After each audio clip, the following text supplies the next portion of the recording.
My name is Wright. I am the voice of reason. I speak for the Last Crusade. Imagine, if you will, the bewilderment of the conservative, the neoconservative, the libertarian, the Tory, confronting the madness of the modern generation of postmodern, post-rational, post-Christian New World Order. To visualize this bewilderment, envision the conservative as he stood in 1945. Imagine you are a man who believes, with a quiet and steady belief, that laws should be made by an independent parliament, not by the will of a single monarch, or, better yet, by an elected Congress with only limited powers. Why should those powers be limited? Because men are sinful, and not to be trusted with power over those things each man should and indeed must do for himself, the private things. You believe man should keep the fruits of his labors, and you believe that man should be free to swap or trade them to whom you will, when you will, on such terms as you and he find mutually agreeable. You believe a man should rely on himself, and in emergency on his neighbors, in that it is shameful to take charity. You believe it is unthinkable to compel charity. And you believe it is akin to castration to make a man the ward and dependent of a faceless bureaucracy, because this makes him a slave. Slavery is evil precisely because a man's life is his own, and no man is sinless enough to be trusted with total power over another man. You think all men are created equal because it is self-evident that they are. You think a man's choice of by what right he worships the Creator should not be compelled, and ultimately cannot be.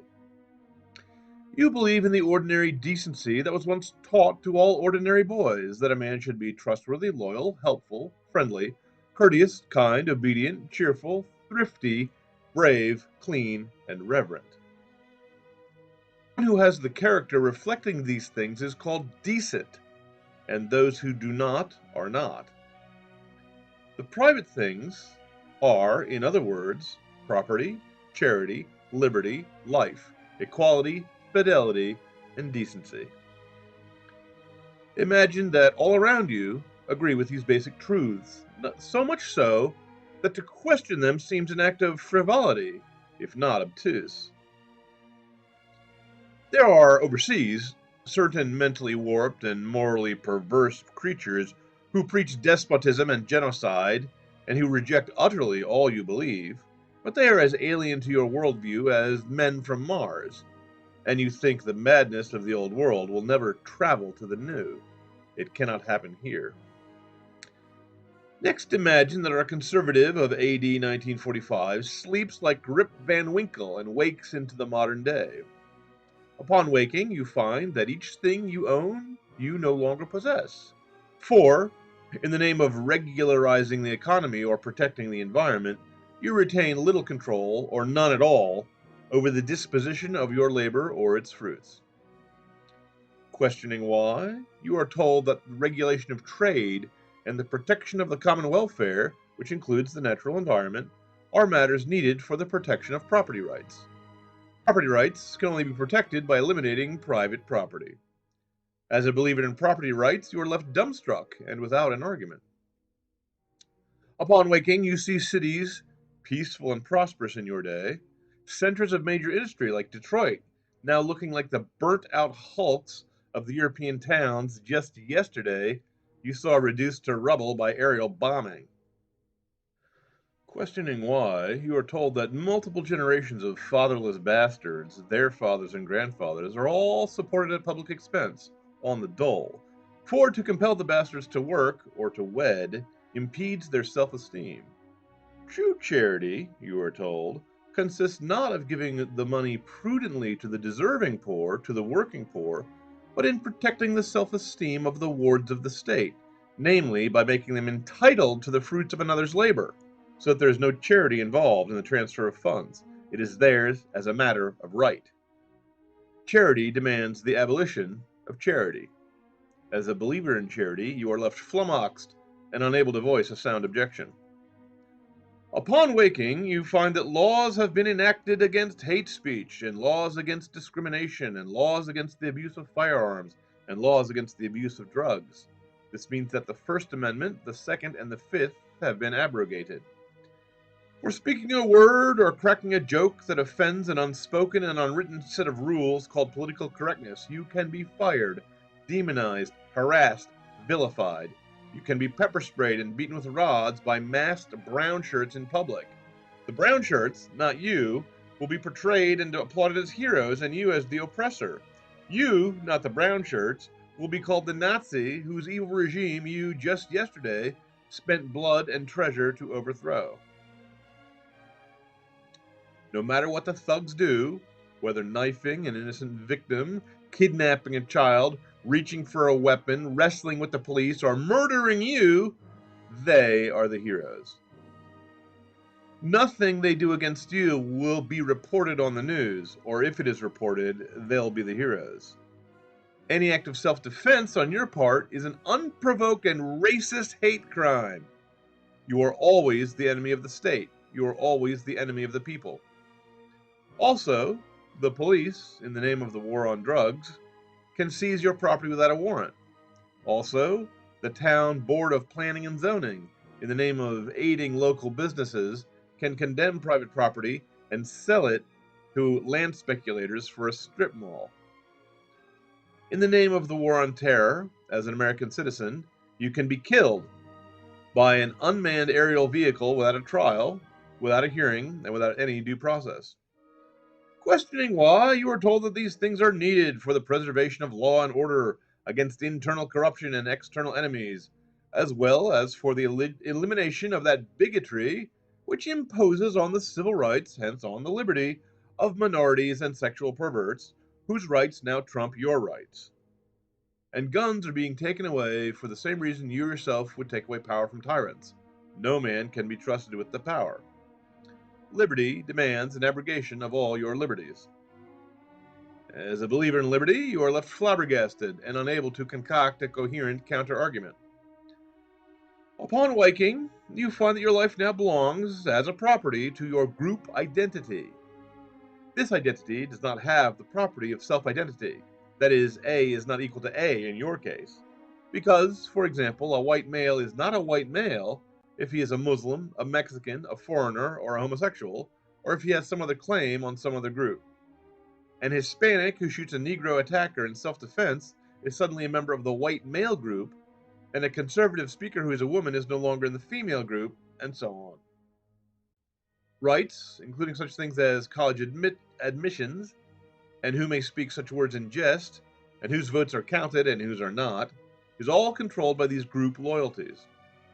Questioning why, you are told that since bigotry and oppression, and indeed any ability of a citizen to live his own life, is hindered by the enmity between the group identities, the only way for the individual to protect himself from bigotry, and hence to be free to live his own life, is by allowing his individual identity to be subsumed in his group identity, and all his freedoms sacrificed to that end. Hence, to live freely, he must have his life abolished.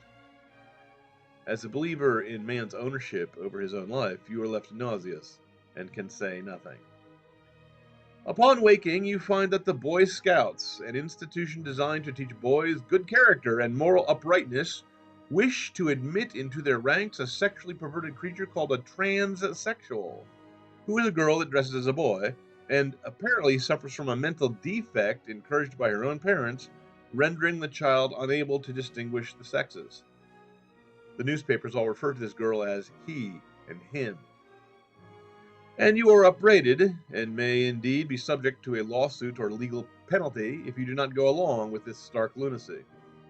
The plan is to have girls from between the ages of 8 to 18, the years when girls ripen into women, sharing pup tents and showering facilities when camping out with boys of that age, going through the same unsteady wildness of adult hormones. No chaperone is required because by law, all boys have to lie to themselves and each other and pretend that the girl is a boy. These official lies will require the boys to be taught to avoid, rather than embrace, trustworthiness. However, due to the rights of homosexuals to enter into the target-rich environment of Boy Scouts, a chaperone is required each time any adult is alone with a boy. Questioning why, you are told without the ability to decree oneself a member of the opposite sex at will, The right of a girl to control her own life is abridged, and if boys can be boys, but girls cannot be, that offends the right to equality. It is for the same reason that you must be forced by the government to pay for the medical insurance covering maternity needs of the homosexuals. It is for the same reason that homosexuals can not only wed, but can compel Christians to desecrate the sacrament of marriage and be forced into gestures and expressions of public support and the celebration of the abomination of Sodom. The crazy people and the perverts have the right to compel the sane and decent people not just to tolerate insanity and perversion, but to force them to participate in it, support it, and applaud it. The rights of the sane and the decent do not exist. Equality is abolished in the name of equality. As a believer in equality, you are left dazed and incoherent. Likewise, when you wake and find the protections of the First Amendments, the right to freedom of religion, freedom of worship, means that only Muslims are free to build schools that teach and promote the violent overthrow of the American government and the violent genocide of Jews and the violent slaughter of the Christians, whereas Christian institutions must support contraception, abortion, and homosex. So the anti-Christian religions trump the Christian religion. Fidelity is abrogated in the name of fidelity. Likewise, you are told that it is indecent to hold that marriage is between a man and a woman, or to hold that sex is between a male and a female, or to hold that any sex outside of marriage is wrong. You are told fertility is bad, and that babies must be prevented from life by contraception, or expunged from life by abortion. Because a baby is not a baby, but a fetus. Because life is not a life, but a clump of cells. Because chastity is not a word anyone has ever heard. Abstinence cannot work, but prenatal baby killing is effective and efficient as a form of birth control. You are told that boyfriends forcing their pregnant lovers into abortion clinics is an act of free choice on the part of the mother. You are told that mothers killing her own child in the womb is sacred, wholesome, and good, an act to be proud of, whereas any objection to that act is prompted solely by vile bigotry, misogyny, and evil motives, and therefore no argument, no debate, no reflection, no logic, and no thought will ever be brought to bear on the question. If you dare to ask a question on the point, the mavens will shriek like harpies, clutch their pearls, and pretend to faint. Decency is abolished in the name of what is socially acceptable. That is, in other words, decency is abolished in the name of decency. Now, as a conservative, you point out that all these things are simply illogical. Paradoxes even a schoolboy could see through and could see cannot possibly be true. A human offspring is not a non-human, nor is a living child a non-living being. A male is not a female. A thing cannot be itself and the opposite of itself at the same time in the same sense. A sentence that contradicts the same idea as it affirms is a self-refuting sentence. Reality cannot be unreal. You are answered that modern progress has proven that all truth is untrue, for all things are matters of mere opinion that each man decides for himself. To say that truth is true offends the liberty of each man to invent his own truth for himself. You are further answered that modern progress has proven that logic is merely a social adaptation mechanism formed by evolution and therefore has no authority to compel men to assent to it. To say that logic is logical because reason is reasonable offends the liberty of each man to enjoy whichever of the personal and invented truths as he sees fit. You are answered that moral progress has proven that morality consists of the single rule that all must tolerate any abridgment of morality as anyone sees fit, aside, of course, from hate speech and bad think, which are still immoral. Avoiding bad think is an absolute moral prohibition applied to all right-wing Anglo-American white male heterosexual Christians. To say that morals cannot be defined as immorality is a bad thing. The sole way to defend and promote the liberty of man, or so you are told, is to be evil, condone evil, promote evil, and worship evil. Now, at the end of all these answers, Rip Van Conservative realizes that debate is simply impossible. One cannot debate with a creature who cannot and will not speak in a coherent sentence, cannot and will not think a logical thought, and whose sole verbal reply to any criticism, no matter how true and trenchant, is merely to accuse his accusers of the flaws he himself possesses. The stupid calls his smarter questioner stupid. The fool calls his wiser questioner foolish. The bigot calls his open-minded questioner bigoted. The fascist calls his freedom-loving questioner a fascist, and so on ad nauseum. In debate, the conservative is simply shouted down, filled with doubt, grows unwilling to continue, and compromises. The enemy, on the other hand, never compromises, never forgives, never forgets, never sleeps. And so the conservative loses every battle. Or so it seems to Rip Van Conservative. Let us gently return him to his sleep, to slumber another 80 years or so, to wake in a world, we hope, that will be as different from ours as ours is from his. The conservative politics of Rip Van Conservative have all failed. His compromises have all failed. And the enemy has marched from triumph to triumph while he slept. But we have a greater source of triumph yet. Ours are not enemies to be defeated only in words, only with swords, only by the employment of the soapbox, the jury box, the ballot box, and the ammo box. We have more. We struggle not against flesh and blood only, but also against principalities and powers. To defeat them, we must begin with fasting and with prayer.